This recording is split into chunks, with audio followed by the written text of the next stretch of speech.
दिव्य हिंदी, अकोला की top 10 news. विगत 2 दिनों से हो रही भारी वर्षा के कारण कई गांवों का शहर से संपर्क टूट चुका है।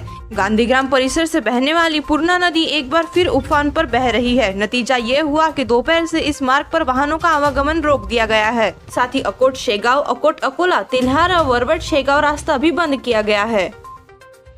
मंगलवार को सुबह बार्शी टाकली पुलिस ने शहर के कसाबपुरा परिसर के 2 स्थानों पर छापा मारा। इनमें से एक स्थान पर खटे से बंधे 10 मवेशी पाए गए, जिन्हें कत्ल खाने के लिए ले जाया जा रहा था। पुलिस की तत्परता से इन सभी मवेशियों की जान बच गई।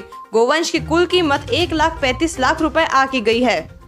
मंगलवार को हुई मनपा की ऑनलाइन आम सभा में 400 रुपए में नया नल कनेक्शन देने की समय सीमा 31 दिसंबर तक बढ़ा दी गई है। इसी तरह संपत्ति कर पर शास्ति माफी अभय योजना को बढ़ाने के साथ साथ कुत्तों की टीकाकरण के लिए 50 लाख की स्वीकृति दी गई है। सभा की अध्यक्षता महापौर अर्चना महसनेताई ने की है। मंच पर मनपायुक्त वैभव आवारे, नगर सचिव अनिल बिड़वे उपस्थित थे। शहर तथा तहसील में लगातार हो रही बारिश से नदी व नालों को बाढ़ आ गई है, जिससे फसलों का बड़ा नुकसान हुआ है। मूंग, उड़द, सोयाबीन के फसलों पर संकट आ गया है। खेती के काम भी रुके हैं। इस वर्ष अच्छी फसल की उम्मीद थी, लेकिन कुदरती आपदा शुरू है, जिससे फसलों को भारी नुकसान हो रहा है। आने वाले दिनों में सब्जियों के दाम भी बढ़ने की आशंका जताई गई है। आसे गांव के प्राथमिक स्वास्थ्य केंद्र में विगत अनेक महीनों से नियमित चिकित्सा अधिकारियों के 2 पद रिक्त है, जिससे इस स्वास्थ्य केंद्र का भार अतिरिक्त स्वास्थ्य अधिकारी निभा रहे हैं। रविवार को अगर कोई इमरजेंसी आती है तो मरीजों को इस स्वास्थ्य केंद्र से किसी भी प्रकार की कोई सुविधा नहीं मिलती। असुविधा के कारण मरीजों को परेशानी का सामना करना पड़ रहा है। सड़कों पर वाहन खड़े करने के दौरान चालक सड़क किनारे लगाए गए पीली पट्टी के भीतर अपने वाहन खड़े करे। जो वाहन चालक इस आदेश की अनदेखी कर वाहन को खड़ा करेगा, उन 2 पहिया, 3 पहिया तथा 4 पहिया वाहनों को टोइंग दल की सहायता से जब्त किया जाएगा और वाहन जब्त होने के बाद चालक के खिलाफ जुर्माने की कार्रवाई की जाएगी।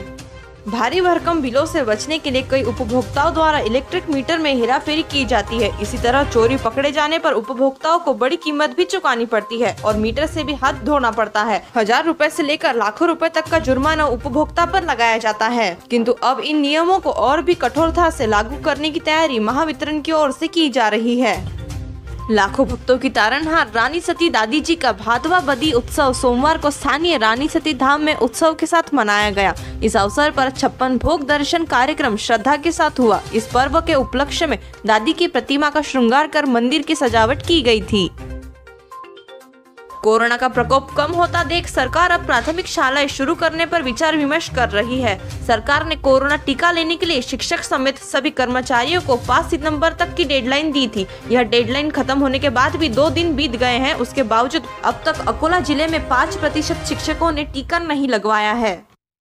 अकोला जिले में कोरोना का प्रादुर्भाव फिर एक बार बढ़ता नजर आ रहा है। शायद यही वजह है कि फिर से नए संक्रमितों के सामने आने का सिलसिला जारी है, जिसमें आए दिन बढ़ोतरी होने लगी है। इस बीच मंगलवार को और नए 4 पॉजिटिव मरीज सामने आए, जिससे अब अकोला जिले में संक्रमितों का आंकड़ा 57,831 पर पहुंच गया है।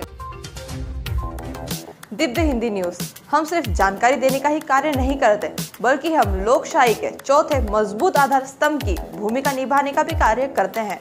देश और दुनिया की आने वाली सभी ब्रेकिंग न्यूज से हमेशा अपडेटेड रहने के लिए अभी दिव्य हिंदी न्यूज के चैनल को सब्सक्राइब करें और बेल नोटिफिकेशन को ऑन करना ना भूलें तथा विज्ञापन देने के लिए नीचे दिए हुए नंबर से संपर्क करें।